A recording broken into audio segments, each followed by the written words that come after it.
Yeah, they said that the 5.7 is anything but cheap. But, I mean, yeah. What is cheap now? So they're trying to, a lot of people are putting out, huh? I was gonna say, a lot of people are putting it out, which means they're gonna start mass producing it more, which will bring the price down a little bit more, so. Maybe. Or everything else will just get as expensive and match it. There you go.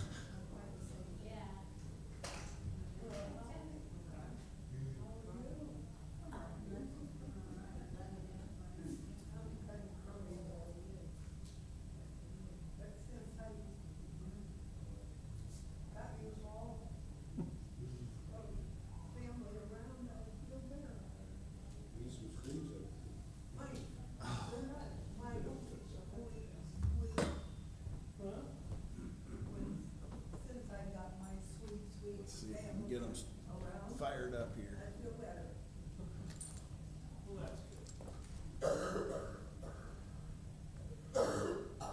Maybe. Maybe. Uh-oh.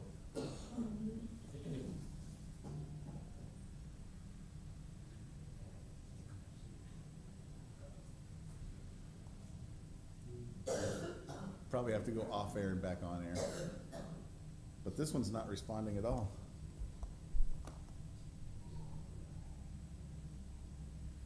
Probably got knocked offline when we had the power outage. Switch the HDMI on that one. It's showing your computer. That's your screensaver, or your lap, or your whatever. There you go. This one's not responding. I think it got knocked completely offline.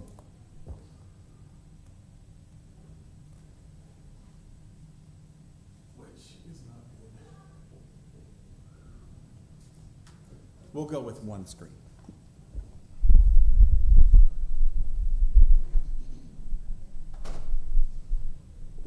Mainly because I don't want to get out a ladder and climb up there.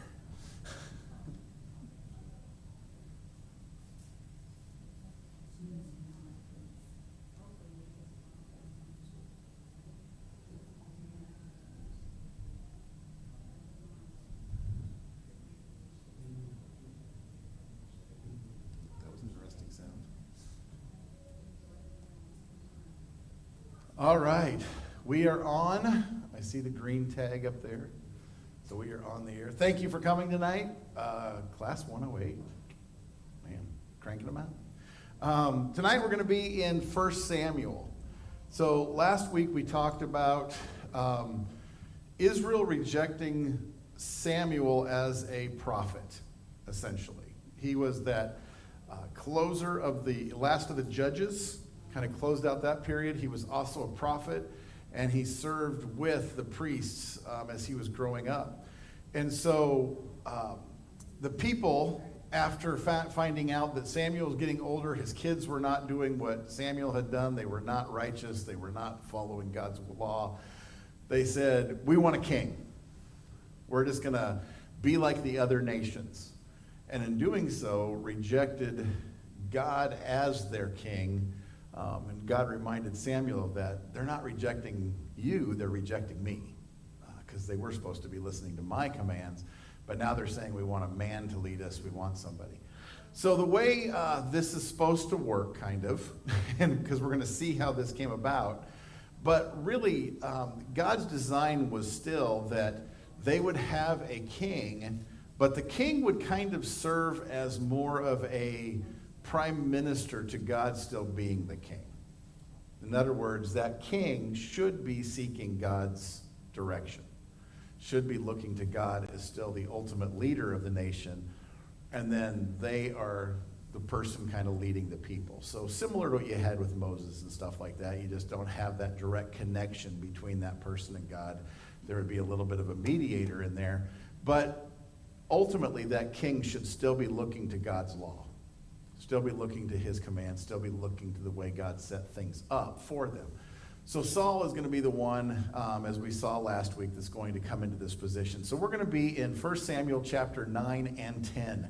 We're doing 2 chapters tonight. So get that second cup of coffee and buckle in, because here we go. it reads as a story, but there's some kind of bizarre things that happen in the story that you kind of go, why is that even there? And hopefully we'll be able to look at those and answer that. So it says, there was a Benjamite, a man of standing, whose name was Kish, son of Abiel, the son of Zeror, the son of Bechorath, the son of Aphiah of Benjamin. So we got the lineage here. We know who this guy is. Kish had a son named Saul, as handsome a young man as could be, found anywhere in Israel, and he was a head taller than anyone else. So Kish has this son, Saul. Saul is the perfect example of what you would want for a human leader. Handsome man, head taller than anybody else in Israel. Man, you couldn't find anybody else. He was that fine specimen of a man, and they went, wow, that's a king. Just look at him. And so Saul is this person who by appearance would be a natural choice. He's a leader. He's going to be the one that we can get behind. It says, now the donkeys belonging to Saul's father Kish were lost. And Kish said to his son Saul, take one of the servants with you and go and look for the donkeys. So we're going to get a story about donkeys. And you think, what does donkeys have to do with the king of Israel? Well, this is how God sets this plan in motion. And so it starts out with Saul being just another person in Israel, getting sent on just a very typical task to go find his father's donkeys that got away. So it says, so he passed through the hill country of Ephraim and through the area around Shelisha, but they did not find them. They went on into the district of Shalim, but the donkeys were not there. Then they passed through the territory of Benjamin, but they did not find them. When they reached the district of Zuph, Saul said to the servant who was with him, come, let's go back, or my father will stop thinking about the donkeys and start worrying about us. He said, we have been chasing these donkeys for miles and miles, and we have covered all this land, even crossing into other tribes' territories, and we just can't find them. At this point, we've been gone long enough that they're going to send somebody out to find us. And so we don't want to be the donkeys, so let's head back so we can make Dad happy. And it says, but the servant replied, look, in this town there is a man of God. He is highly respected, and everything he says comes true. Okay, here we go. Here's your quiz. Anybody know who that man was? Samuel. Okay, so he says, Samuel the seer's up here. This guy is a man of God. If he says it, it's going to happen. He's a prophet. Let's go there now. Perhaps he will tell us what way to take. Saul said to his servant, if we go, what can we give the man? The food in our sacks is gone. We have no gift to take to the man of God. What do we have? The servant answered, look again. Look, he said, or answered him, look again, look. I have a quarter of a shekel of silver. I will give it to the man of God so that he will tell us what way to take. So Saul's servant just happened to have a quarter shekel of silver with him. And so when Saul says, I can't go to Samuel, I can't go and ask him for anything because I don't have a gift to bring to him. I'm not prepared for this. I'm just out looking for donkeys. We've run out of food, time to go home. And he says, no, let's go see him. And he says, well, what do we have to offer him? Well, I got a quarter shekel of silver. Coincidence?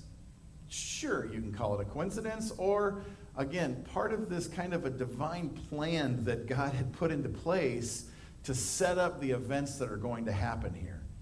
So it says, formerly in Israel, if someone went to inquire of God, they would say, come, let us go to the seer, because the prophet of today used to be called a seer.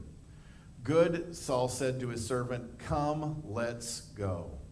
So they set out for the town where the man of God was, and as they were going up the hill to the town, they met some young women coming out to draw water, and they asked them, is the seer here?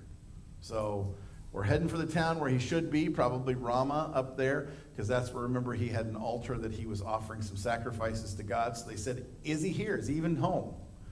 Before we travel the rest of the way up there. And he is, they answered. He's ahead of you. Hurry now. He has just come out to our town today, for the people have a sacrifice at the high place. Again, coincidence? Well, you decide.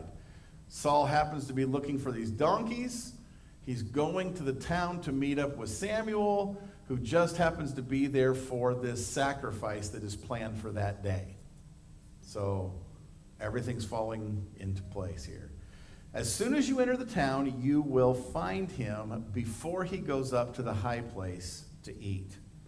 The people will not begin eating until he comes, because he must bless the sacrifice. Afterward, those who are invited will eat. Go up now.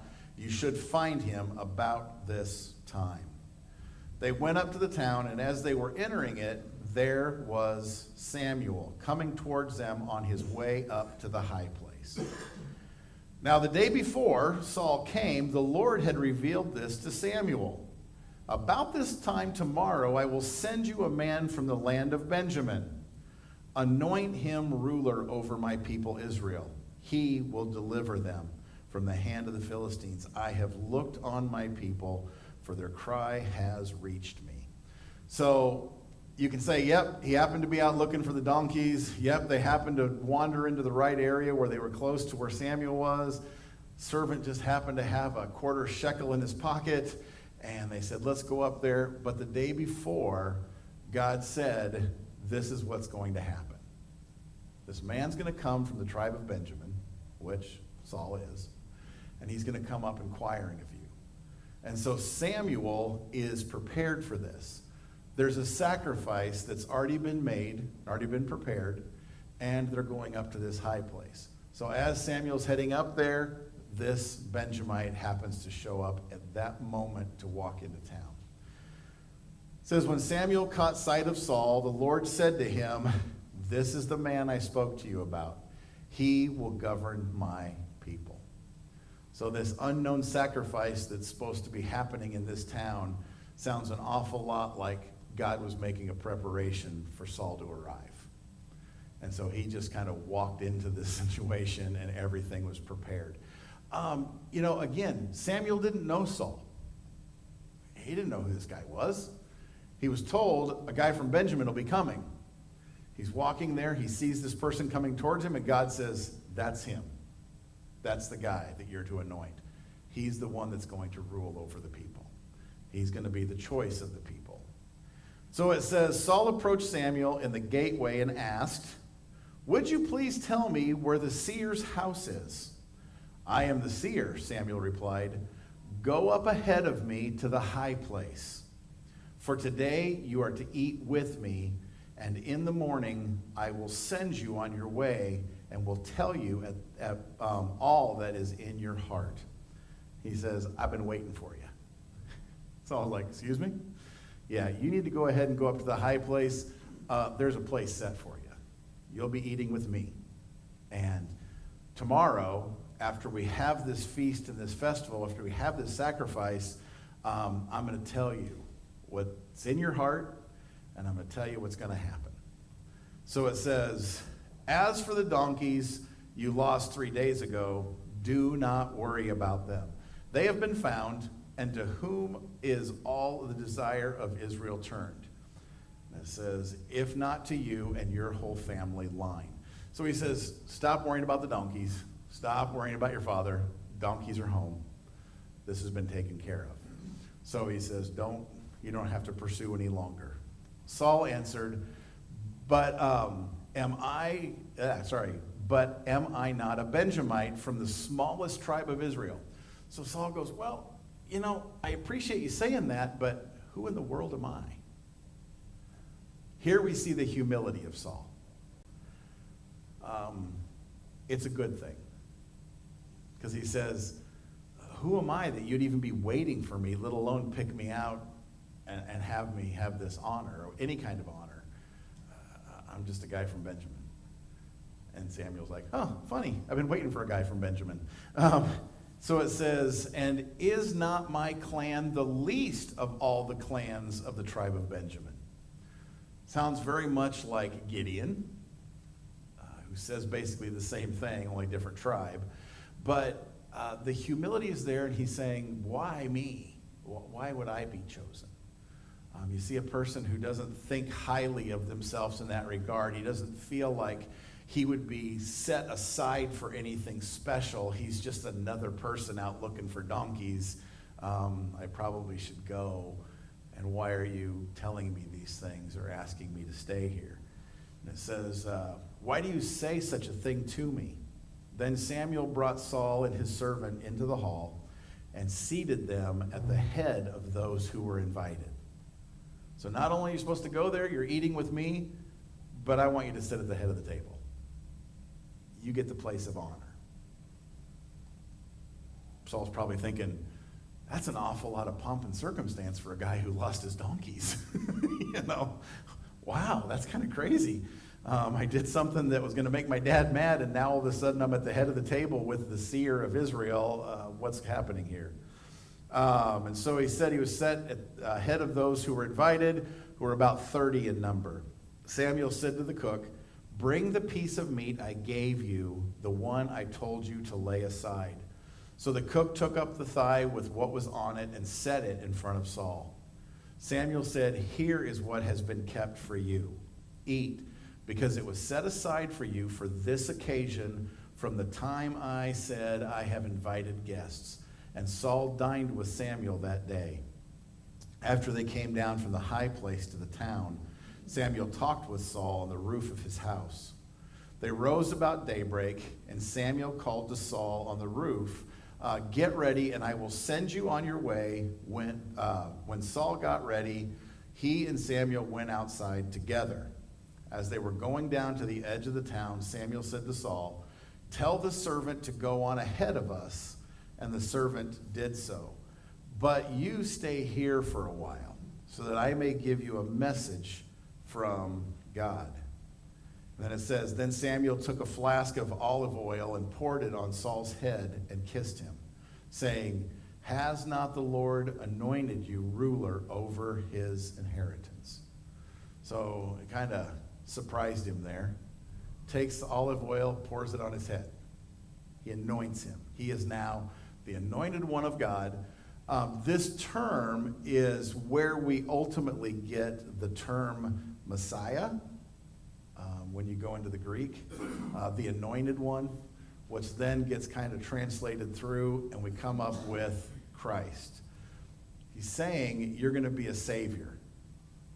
And Saul is going to be the one who is supposed to follow God's will and his law. It doesn't mean that he is going to be the Messiah as we think of Messiah. It means he was supposed to be setting that stage as we would see later. Obviously, God knows that he is not his son. He is not the chosen one of Israel. But he was set aside to serve God in that capacity. This is a guy, again, yes, his father had some wealth. He was in this tribe of Benjamin, but a small tribe. And his family was one of the least families in that small tribe. And Benjamin was not the premier tribe of the 12. And so here he is. You have to remember, coming out of the Judges, the tribe of Benjamin did not really have a good name. Go back and read Judges if you want to find out that whole story. They didn't have the best name as a tribe. As a matter of fact, at one point in the book of Judges, the only thing that keeps them from completely being wiped out is God's hand coming up and protecting them. The other tribes were going to annihilate them and completely wipe them out. So here he is, this guy thinking, I'm not from the highest, basically most prestigious tribe, definitely not the best clan within that, and not the family within that clan. And now all of a sudden, I'm being told you're going to serve God in this way. And we see another instance of a person saying, why me? Why would you choose me for this? And I think whenever I see these kind of stories in Scripture, I kind of think of us in this time. A lot of times I think we think the same way. How could God ever use somebody like me? You know, I'm not anything special. Why in the world would God put some kind of a calling or something or ask me to do something for him? Because if anything, I shouldn't even have his grace and mercy upon me, let alone be used by God in some way. But yet God chooses people where they're at to do the things he calls them to do. Now, obviously, Saul's going to have a bigger story than what we might ever have. But by the same token, he was not anybody special, other than he was good looking and tall. Okay, so I don't check those boxes. But, yeah, you know. We look at that and we think, why in the world, or how in the world, could God use just a common person? Well, he does it repeatedly through Scripture. The people we read about are people that are remarkable or remembered because God used them. God didn't use them because they were remarkable. Okay? So all the people we read about, remember that it's not, oh, this person is so special, God has to use them. It's no. We wouldn't even know their names if God hadn't chosen to use them. They would have just faded into history like anybody else. So he says, God has chosen him and anointed him to rule over his inheritance. When you leave me today, you will meet two men near Rachel's tomb. So he's going to be heading down kind of in the area of Bethlehem there. And he says, you're going to meet two men near Rachel's tomb at Zelzah on the border of Benjamin. They will say to you, the donkeys you set out to look for have been found. There's his first thing. It says you're going to meet two random people on the road, and they're just going to walk up to you and say, hey, donkeys have been found. Okay. And then it says, and now your father has stopped thinking about them and is worried about you. So they're going to give him that message. He is asking, what shall I do about my son? Then you will go on from there until you reach the great tree of Tabor. 3 men are going up to worship God at Bethel, will meet you there. One will be carrying 3 young goats, another 3 loaves of bread, and another a skin of wine. They will greet you and offer you 2 loaves of bread, which you will accept from them. Okay? And then he says, after that, you will go to Gibeah of God, where there is a Philistine outpost. As you approach the town, you will meet a procession of prophets coming down from the high place with lyres, timbrels, pipes, and harps being played before them, and they will be prophesying. The Spirit of the Lord will come powerfully upon you, and you will prophesy with them, and you will be changed into a different person. God says 3 things are going to happen to you today. And he kind of breaks him into it gently. First one is people are going to walk up and say, hey, your dad's looking for you. The donkeys have been found. He's worried about you. Now you better get home. Okay, that's not too intimidating. Next one is you're going to meet these guys and they're going to offer you a couple loaves of bread. Take the bread. Okay. And then the Spirit of the Lord's going to come upon you. And so he's showing Saul that he truly is from God. This is not a chance thing. This is not some just random encounter. He's not telling him really very open-ended type statements that sometimes you think about when somebody's trying to tell a future or something like that. He's like, these are very specific things, and this is what's going to happen. This is the order they're going to happen, and this is what's going to be said, and that's how you're going to know that this is truly God that's doing this. Know that this is not just my thought. This is not my decision. This is from God. So he tells him these series of events. It says, once these signs are fulfilled, do whatever your hand finds to do, for God is with you. Go down ahead of me to Gilgal. I will surely come down to you to sacrifice burnt offerings and fellowship offerings.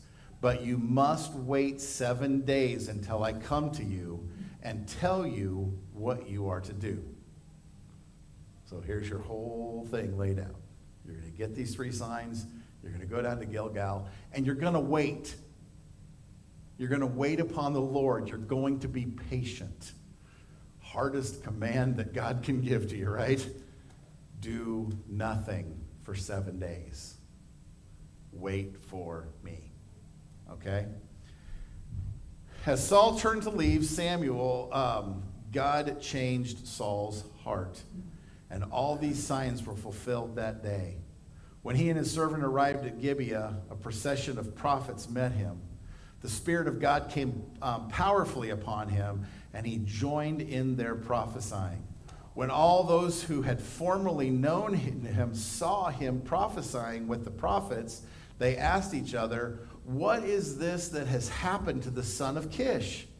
Is Saul also among the prophets?" What's going on? Saul's out there with the prophets prophesying in the name of God. Something has happened here. A man who lived there answered, "And who is their father?" So it became a saying, "Is Saul also among the prophets?" After Saul stopped prophesying, he went to the high place. Now Saul's uncle asked him and his servant, "Where have you been?" "Looking for the donkeys," he said. But when he saw they were not to be found, "We went to Samuel." Saul's uncle said, "Tell me what Samuel said to you." Saul replied, "He assured us that the donkeys had been found." But he did not tell his uncle that Samuel had said about the kingship. Samuel summoned the people of Israel to the Lord at Mizpah and said to them, "This is what the Lord, the God of Israel, says. I brought Israel up out of Egypt, and I delivered you from the power of Egypt and all the kingdoms that oppressed you." God's giving them a little history lesson. He said, "You keep saying you want a king.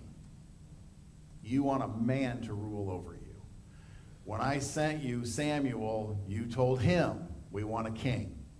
Samuel tried to talk you out of it.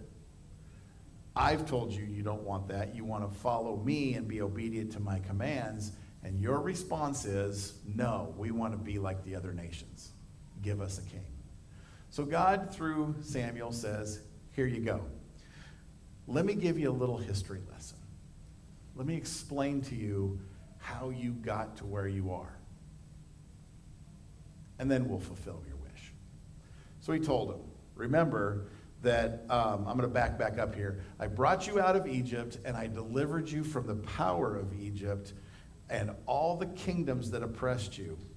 But you have now rejected your God. Remember who I am? I'm the one who took you out of the Egyptians' hands. You couldn't do it yourself. No other human could come and do that. Moses did not do it by his power. None of the things that happened were by human design. God says, remember your ancestry and remember, I'm the one who called you out of there. I parted the Red Sea. I gave you food in the wilderness. I gave you water in the wilderness. I've cared for you. I've taken care of you. I have defeated armies before you. I have brought you into this place, and I've thrown off your oppressors.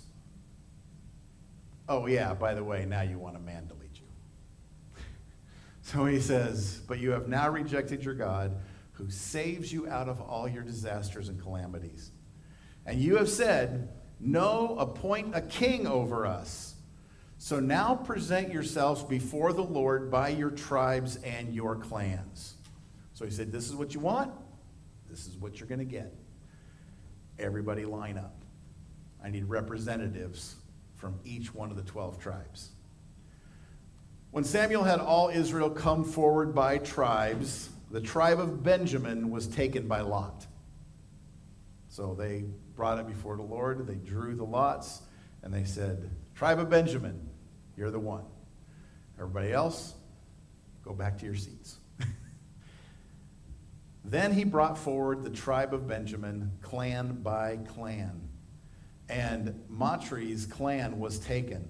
Finally, Saul, son of Kish, was taken. So they took all the people that assembled there, and they narrowed it down by tribe, by clan, by family, by person. Saul's the one. But when they looked for him, he was not to be found. Saul, where you at? So they inquired further of the Lord, has the man come here yet? And the Lord said, yes, he is hiding himself among the supplies. Saul is not looking for the spotlight. Matter of fact, he's pretty shy. He's hiding in the luggage. He doesn't want to be found. He's like, oh my gosh, what now? So he's hiding back there, and they ran and brought him out. And as he stood among the people, he was a head taller than any of the others. Samuel said to all the people, do you see the man the Lord has chosen? Now again, God in his permissive will has chosen Saul to be the king. Okay? It was not God's perfect will for them to even have a king. His perfect will would have been, keep following me. You don't need an earthly king. You just need to follow my laws and my decrees, and guess what? You're fine. You will never be oppressed. You will never have hardship. But your will is to have a king. So in God's permissive will for them, he allows them to have a king. And he says, here's your king.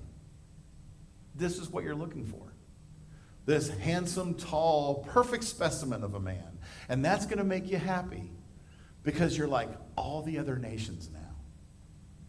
And again, remember last week we were talking about that God's perfect plan was let me bless you so that the other nations would want to be like you.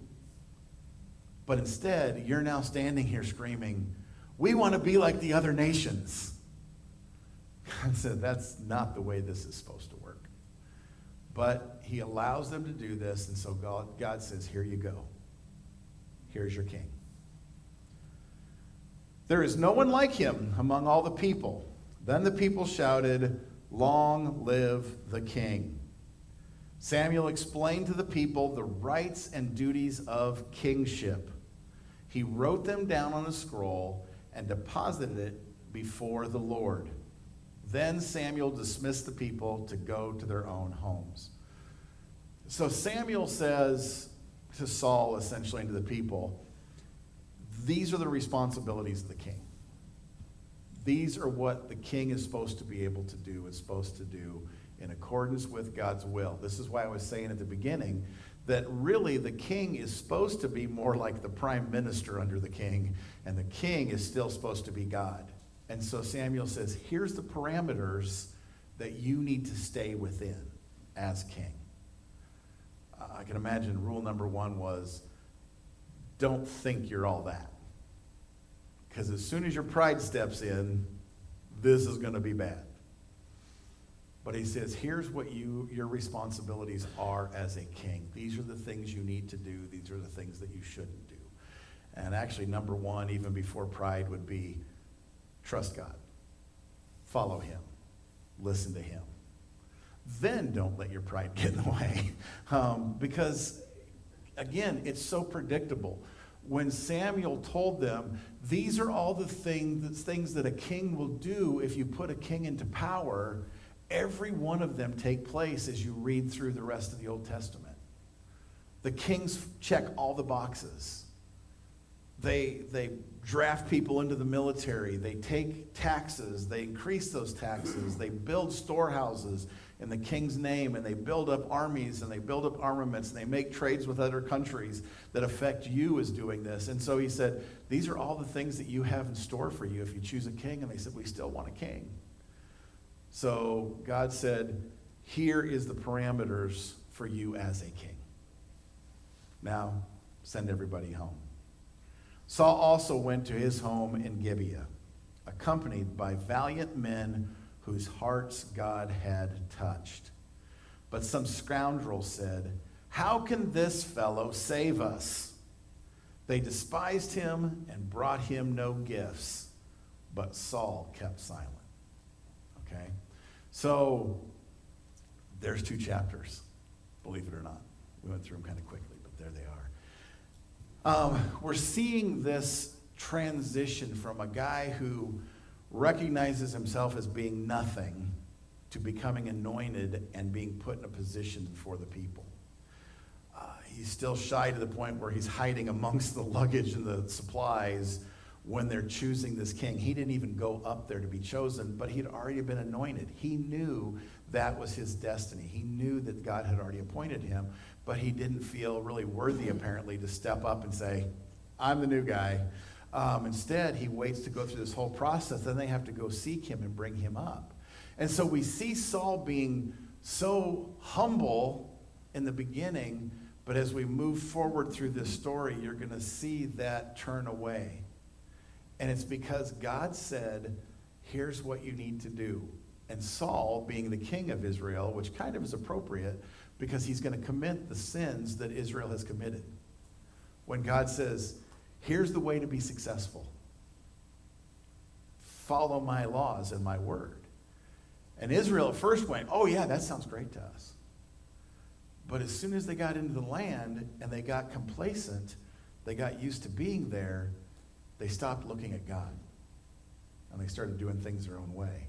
And eventually it comes down to the point where after the time of the judges, after the time of stuff like this with Samuel, we want a king. And God says, okay, I'll give you a king, but here's the way this is going to work, or it's going to backfire on you. Saul, this is the king you need to be, or it's going to backfire on you. And Saul, being this changed man, takes this position, and he takes it a little too much to his head and not enough to his heart.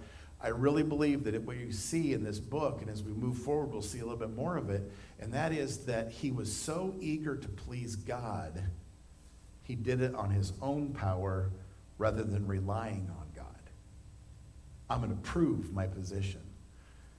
When we try to do that, when mankind tries to jump ahead of God, or tries to prove their worth to God, or tries to show how they can do things, it always ends in disaster.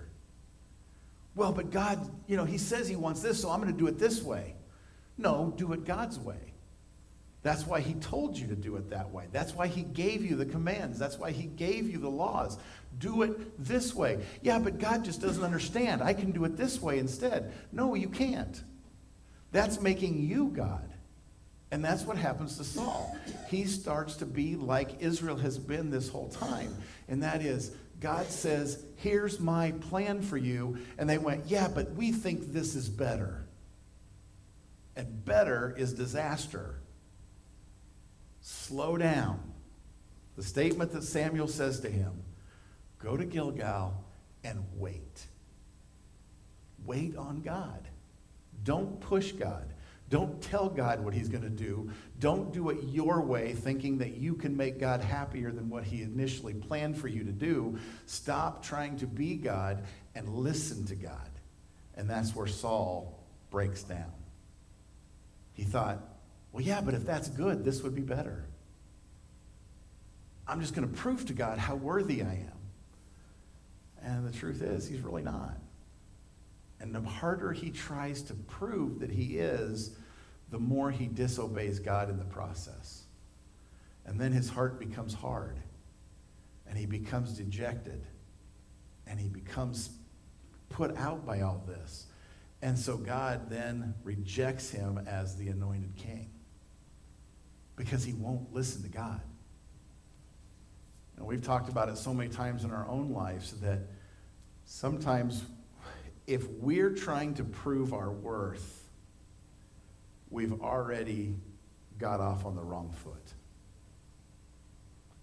If I'm going to prove to God that I'm worthy to be saved, I've already missed the whole thing. I'm not worthy. I don't deserve it.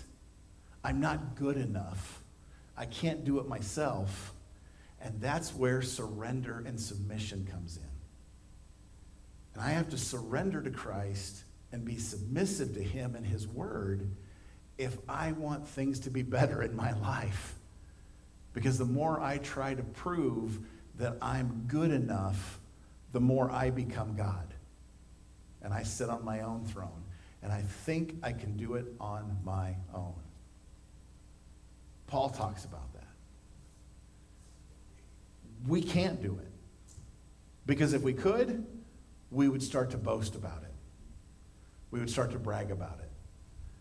And then we would miss the fact that we need a Savior so much. Saul tries to prove that he's the right king, and in doing so, he leaves God behind. When we try to prove we're worthy of the gift of salvation and forgiveness, we leave Christ behind. And in essence, we're saying, I got this, which means he died for nothing. If we could save ourselves, he wouldn't have had to go to the cross. We can't. None of us can. The sooner we realize that, the sooner we can surrender to him. And he can be the one who is leading us, not us telling him what we're going to do. And so, hopefully that makes a little bit of sense in there, that it's the pride of man, the thing that is so common to all of us, is what fights against us to have the right relationship with God. When we realize we can't, that's when we give him room to do those things. When we think we can do it ourselves, we keep God out of the equation. And that's usually just leads us further away from him. We've got to realize we can't. When we realize that, then we can start down that right path. So, all right. Well, thank you guys for coming. I got my little boom, thank you slide. Thank you for coming. Thank you for tuning in. People at home, have a great remainder of the week, I should say, and hope to see you on Sunday. Would love if you could be here in person, but if not,